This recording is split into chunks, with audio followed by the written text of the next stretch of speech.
Panginoon, maraming pong salamat Lord sa umagang ito, Panginoon, na muli mo kaming tinipon, Panginoon, upang mag-aral ng iyong salita. Salamat Lord sa panibagong araw na ito na pag-aralan namin, Panginoon, ang pagse-celebrate namin ng Christmas, Panginoon, ang pag-alala ng iyong pagdating sa mundong ito, 2,000 years ago, Panginoon. Nagpapasiyasat po ang aming mga puso, Panginoon, na sa aming pag-aaral sa umagang ito, ikaw po ay malayang makakilos at makagawa sa aming mga buhay, Panginoon. Purihin ka, Lord, at pasalamatan sa pangalan ni Jesus. Amen. Amen. So, good morning po ulit sa ating lahat. Pwede po natin palakihan yung screen na sinishare ko. Pag pinindot nyo lang po yung screen ko para yung nakafocus lang yung sinishare ko po. Malalakihan nyo po yan sa mga cellphone nyo. Okay. Bible prophecy about the birth of Christ. So, ito po ay mga propesiya ng kapanganakan ng Panginoong Hesukristo. Nung last week po, nag-focus po tayo sa aklat ni Juan kasi po si Matthew, meron siyang sulat about sa gospel po ni Matthew, meron siyang sulat sa kapanganakan ng Panginoong Hesus. Pagkatapos ng Matthew, Gospel of Mark. Si Mark po, wala po siyang account sa kapanganakan ni Jesus. Direkta na po siya doon sa pagdating ni John the Baptist. Pagdating sa Lucas, iyon po yung ibabahagi natin next week. Si Lucas po, sa Gospel ng Lucas, meron po siyang mabusising pagkatala o pagkasulat sa kapanganakan ng Panginoong Hesus. At siya lang din yung may account po nung paghahandog kay Jesus sa templo, nung bata siya at saka nung teenager si Jesus. So siya lang yung may bukod tanging account na ganun. Pagdating sa gospel ni John, kasi po 'di ba apat po yung gospel, Matthew, Mark, Luke, and John. Pagdating po sa gospel ni John, siya po yung may account sa kapanganakan ni Jesus pero hindi na doon sa physical na parang inilalata yung kapanganakan ni Jesus physically. Kundi in spirit, sinabi niya na sa verse 19, verse 19 ng John, sinabi niya sa first sa I mean sa John chapter 1, sa 17 to 19 po, binabanggit niya po doon that in spirit, paano yung nangyari nung ipinanganak si Jesus na siya po ay he become I mean the word become flesh and dwelt among us. So yung salita na nababanggit noon sa Old Testament at binabanggit niya sa simula't simula pa. Kasi di ba po sinabi niya na ang salita ay kasama na ng Diyos at ang Diyos ay ang salita. So, ganun po yung pagkakasulat niya. Tapos sinabi niya doon sa verse 17 to 19 na ang salita ay naging tao, nanirahan kasama natin, dwelt among us. So, yun po yung account niya. So, makikita niyo po doon na si Matthew, Luke, and John, talaga pong meron silang account sa kapanganakan ng Panginoong Hesus. Ngayon pong umagang ito, magfo-focus naman po tayo sa Matthew kasi binanggit na natin yung John nung last week. Tapos next week po yung account ni Luke. Pero sasamahan po natin to ng mga prophecy, ng mga propesiya noong Old Testament.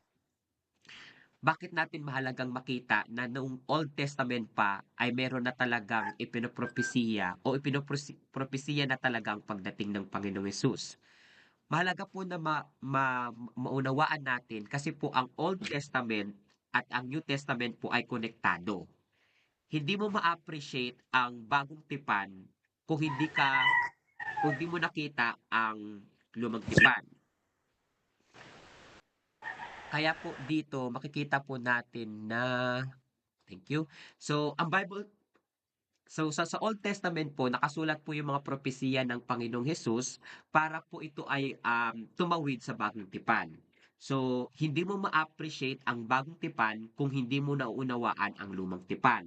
Kasi meron pong pinagmulan, meron pong pinag-ugatan ang mga naisulat ng Old Testament. So, ito pong propesiya patungkol sa kapanganakan ng Panginoong Hesukristo. Magsimula po tayo. Ang una po, kasi po meron pong 300 na mga Bible prophecies na na-fulfilled sa pagdating ni Jesus. Yung kanyang kapanganakan, yung kanyang pagkapako sa krus, yung mga ginawa niyang earthly ministry at saka yung crucifixion niya, yung resurrection niya, yung kamatayan niya at yung pagkabuhay niyang muli. Yun po ay mga sabi sa mga Bible scholars, sa mga pag-aaral, meron pong almost 300 na accounts na na-fulfill nung dumating ang Panginoong Hesus. Pero specific po sa kapanganakan ng Panginoong Hesus, meron pong major na 9 na mga Bible prophecies na tawag dito, na nai-compile na tumutukoy sa kapanganakan ng Panginoong Hesukristo. So yun po yung pag-aaralan natin ngayon. Shinortcut lang po natin yung mga ibang yung kalahati ng mga Bible prophecies para hindi po humaba yung oras natin. Magsimula po muna tayo doon sa pang-una. Ang pang-una po dyan, Kuya Noel, nakikita niyo po yung screen ko? Oo, nakikita ko. Ano po, pabasa nga po ng number 1. He will be born of a virgin. Ayan. So, thank you po Kuya Noel. Siya po ay ipapanganak ng isang birhen. Yan po ay nakasulat na sa mga old prophecies. Specific po doon sa aklat ni Isaiah. Si Isaiah po, siya po ay major prophet ng Old Testament kasi marami po siyang naisulat doon sa kanyang sa libro po na kanya naisulat. Ang Isaiah po ata is 66 chapter kung di ako nagkakamali. So sa book po ni Isaiah, meron pong naisulat sa kapanganakan ni Jesus. Sa Isaiah po, siya po ay nagmi-ministry 700 years bago dumating ang Panginoong Jesus. So 700 years ago, nakita na ni Isaiah na merong darating o darating na ang Messiah na ipinangako nung Old Testament pa. Ang sabi po ni Isaiah, "All right, then the Lord himself will give you the sign." So mayroong sign ibibigay ang Panginoon sa kapanganakan ng Panginoong Hesus. Ano yung sign na yon? Look, the virgin will conceive a child, she will give birth to a son, and will call him Emmanuel, which means God is with us. So yun po yung sign na ibinigay kay Prophet Isaiah na ang una po dito, he would be born of a virgin. So, ipapanganak ang Panginoong Hesus ng isang birhen. Kung makikita po natin o kung maisip po natin, bakit kaya birhen or bakit kaya sa tagal-tagal ng panahon, bakit kailangan pang dumating na ipanganak si Jesus ng sobrang napakatagal. Kasi kahit naman nung nagkasala pa ang tao sa Genesis, binanggit na doon na meron talagang darating na binhi ng babae, mapanganak ng binhi ng babae para durugin yung ahas, yung ulo ng ahas. Yun po yung sa Genesis chapter 3 verse 15. So mula Genesis, dumating ang mga judges, dumating ang mga hari, at napakatagal, nagpasalin-salin lahi. Pero kay Prophet Isaiah po, binanggit niya yung pagdating ng isang Messiah. So dito po, pinapakita dito na si Jesus ay ko-conceive ng isang virgin. Sino po yung birhen na yon? Siya po ay si Mary. Si Mary po yung birhen na yon. So, siya po ay kinunceive ng isang birhen at ang pinangalanan mula pa noon, talagang ibinanggit na yung pangalan niya na siya ay magiging si Emmanuel. Ang Emmanuel po, ang ibig po sabihin niyan ay God with us o God is with us. Makikita din po yan sa Matthew 22 to 23. Ang sabi po dito sa Matthew, all this took place to fulfill. Ano po, makikita po natin dito yung salitang fulfill. Nakasulat po kay Prophet Isaiah yan. What the Lord has said through the prophet. Through the prophet. Pamagitan nga ni Propeta Isaiah. Kino-quote ni Matthew yung nakasulat sa Isaiah 7:14 kung saan, "And the virgin will be with child and will give birth to a son and they will call him Emmanuel," which means God with us. So di ba po sa panahon natin ngayon may mga pinapangalanan tayong may pinapangalanan tayong mga bata na Emmanuel. Emmanuel or pwede pong I or pwedeng E sa simula, pero ibig pong sabihin niyan is God with us. So may mga meaning ang mga pangalan. So makikita po natin dito na kay Prophet Isaiah, at pagtawid kay Matthew, talagang nagkakatugma sila sa account nila na ang kapanganakan ng Panginoong Yesus ay magmumula sa isang birhen. At ang pangalan na yon ibinigay na. So makikita niyo po dito, hindi po si Mary at si Joseph ang nagpangalan sa kanya, kundi kung ano ang nakasulat na magiging pangalan ng Panginoong Yesus ay sinabi lang nila ni Mary at ni Joseph, pero kumbaga napagdesisyonan na talaga. 'Di ba po sa mga magulang, bago pa kayo magkaanak, pinag-iisipan niyo na ano yung ipapangalan niyo sa anak niyo, 'di ba? Ano kaya 'pag lalaki ito yung pangalan niya, 'pag babae ito yung pangalan niya. So, gano'n din po ang Panginoong Hesus. Bago pa siya lumabas sa sanlibutan, talagang binanggit na ang kapanganakan ng Panginoong Hesukristo. So, una po, yung kay Emmanuel, God with us. So, yun pong ibig sabihin ng Christmas. Sa tuwing tayo nagdiriwang ng Christmas, ipinagdiriwang natin si Emmanuel. Pinagdiriwang natin na ang Diyos na nirahan o nanahan sa sanlibutan. God with us. Sumunod po na sign o sumunod po na major prophet po. Ang nabanggit po dito, Ate Selly, pabasa nga po nung pangalawa natin. Ate Selly, nandiyan ka pa ba?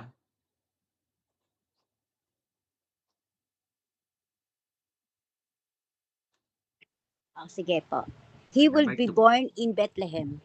Ayan. So, alam na alam po natin yan, no? Ipapanganak si Jesus sa He will be Bethlehem. born in Bethlehem. Ayan. Salamat, Ate Selly. So, saan po tayo na ipanganak? Saan po tayo na ipanganak? Ako sa Northern Samar ako pinanganak. Yung ilan Dito sa na atin po dito sa Manila. sa Manila, kaya sa Bulacan yung iba diyan na kaya sa Ate Linda pinanganak ka ba sa Ilocos? Yun ba yung doon ka ba na ipanganak o diyan na sa Manila? So, di Manila ba ako pinanganak, sa Manila. Manila na. 'Di ba po sa mga birth certificate po natin, nakalagay po doon yung araw na kapanganakan natin, yung pangalan natin, at saka yung kung saan tayo pinanganak, place of birth. So ang Panginoong Hesus po, meron din siyang birth certificate. Meron po siyang certificate na ipapanganak siya ng magulang ng ganitong um, tawag dito, na ganitong panahon at sa ganitong lugar. So, ang Panginoong Hesus po, pangalawang prophecy po sa kanya, He would be born in Bethlehem. Ano ang Bethlehem? Bakit, anong ibig sabihin ng Bethlehem? Ano po ang significant? Bakit sa Bethlehem siya ipapanganak? Kinuha po to sa verse ni Micah. Si Micah po ay 700 years din na nagsusulat siya bago dumating ang Panginoong Yesus. Ang sabi po ni Micah sa verse 2, Ate Linda, pabasa po nung Micah. Nakikita mo dyan sa screen.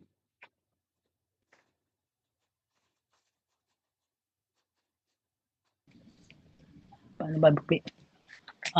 But you, O Bethlehem, ano yan?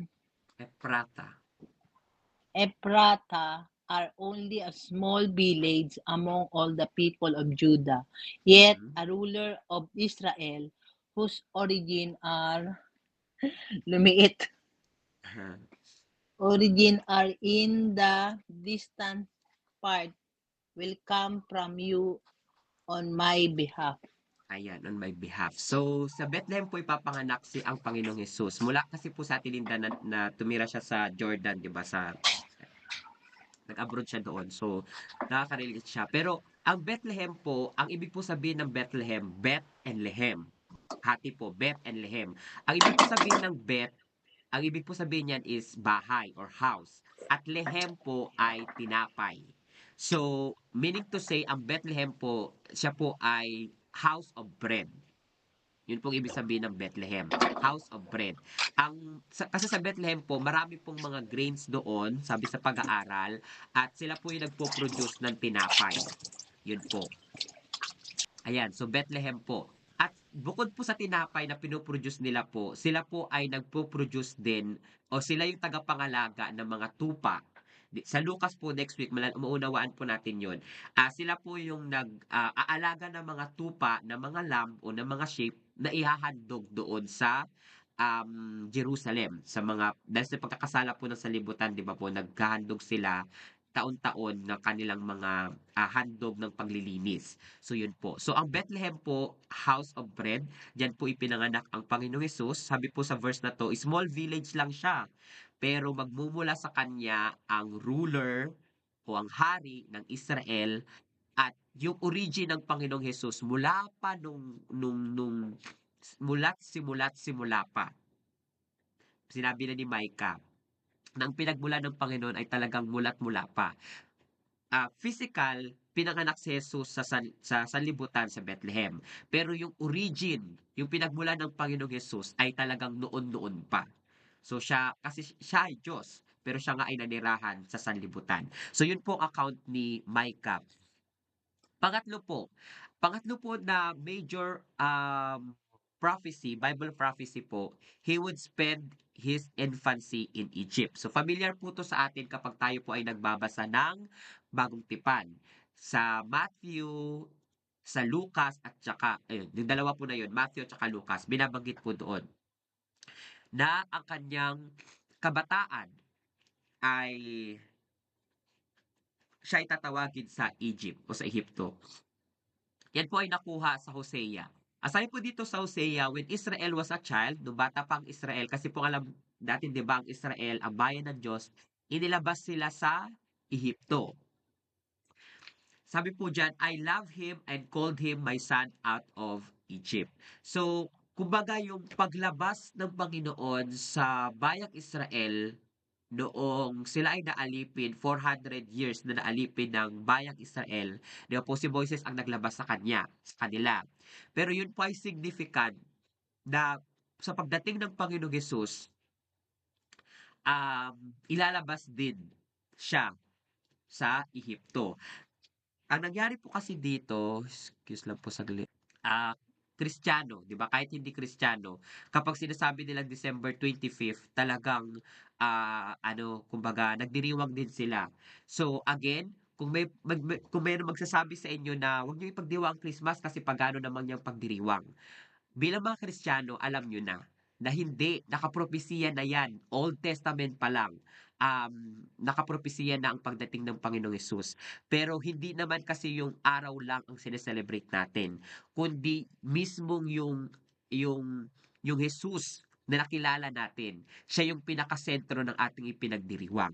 Inaalala natin na 2,000 years ago, siya ay dumating sa sanlibutan para maging savior ng buong mundo.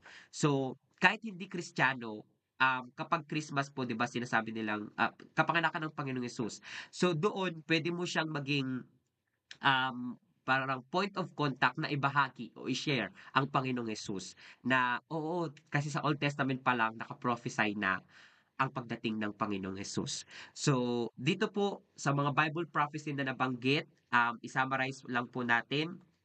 Number one, ang binabanggit po na pagka-prophesy sa Panginoon, ipapanganak siya ng isang birhen. He would be born of a virgin. Number two, he would be born in Bethlehem. Meron po siyang place ng kapanganakan. At number 3, he would be spend his infancy in Egypt. And then number 4, he would be target of infanticide kasi binalak siyang patayin nung panahon na yon, nung baby pa siya at ng hari. At number 6 to 9 po, isisend ko na lang po to. So yan po yung pinaka-compile na mga major prophecy ng kapanganakan ng Panginoong Hesus. Bakit mahalaga na nabanggit natin to? Kasi po, nung early Christian po ako, as we close po, nung early Christian po ako, around 2014 or 15, 2014, 2015. 'Di ba po sa The Lord Trains po, halos every day nagkakaroon dati ng mga workers, ng mga manggagawa po na oras, no. Pagkatapos po ng pag-aaral, almost 2 hours, lumalabas po kami tapos nagbabahagi ng salita ng Panginoon. Isang hapon noon, nung bumaba ako noon, bumili ata ako ng baso noon or kape sa tindahan noon. May nagtanong sa akin o may nag-condemn sa akin na isang Sabadista. Sabi niya, bakit niyo pinagdiriwang ang Christmas? E paganong pagdiriwang yun? Nung mga panahon po na yon, 2014 at saka 2015, wala po ako gano'n ka-confident na ibahagi yung o kumbaga hindi pa ako confident sa doctrine ko noon na ibahagi ang Panginoong Hesus. Kumbaga parang hindi pa pagdating sa Christmas, alam ko naman na si Jesus ang pinagdiriwang at alam ko naman na hindi talaga December 25 ang kapanganakan ng Panginoong Hesus. Pero hindi ko alam paano siya i-defend. Kumbaga, bata pa ako sa panampalataya na yon, 2014, 2015. Hindi ko pa alam kung paano i-defend na kahit sa Old Testament nakaprophesy ng pagdating ng Panginoong Hesus. Na yes, hindi December 25 ang kapanganakan ng Panginoong Hesus, pero meron kaming Kristo na ipinagdiriwang kasi nakapropesiya na to sa Old Testament at nabanggit o na-fulfilled ng New Testament. Hindi ko po siya masabi ng ganon, ng clarity ng ganon. Kasi bata pa po ako noon sa aking panampalataya. Pero ngayon, na tayo ay mga matatanda na o mga magulang na sa panampalataya natin, nananalig ako na kapag may nagtanong sa inyo, bakit isineselebrate natin ang Kapaskuhan, hindi lang natin basta sasabihin na si Jesus ang sineselebrate namin. Ibigay nyo sa kanila yung mga prophecy ng Old Testament at pagka-fulfilled sa New Testament, hindi para makipag-debate, kundi para makita din nila personally na ang Panginoong Yesus na propesiya na talaga sa Old Testament at na fulfilled ng New Testament. So, God bless po sa ating lahat. Dalangin ko po na ito po ay magrema sa ating mga puso na ang kapanganakan ng Panginoong Yesus, ito ang sineselebrate natin at ng buong mundo sa tuwing sumasapit ang December 25th. Pero bilang mga Kristiyano, hindi lang dapat December 25th ang pagse-celebrate natin ng kapanganakan ng Panginoong Hesus, kundi celebrate natin siya araw-araw. Pagpalain po tayo ng Panginoon at God bless po.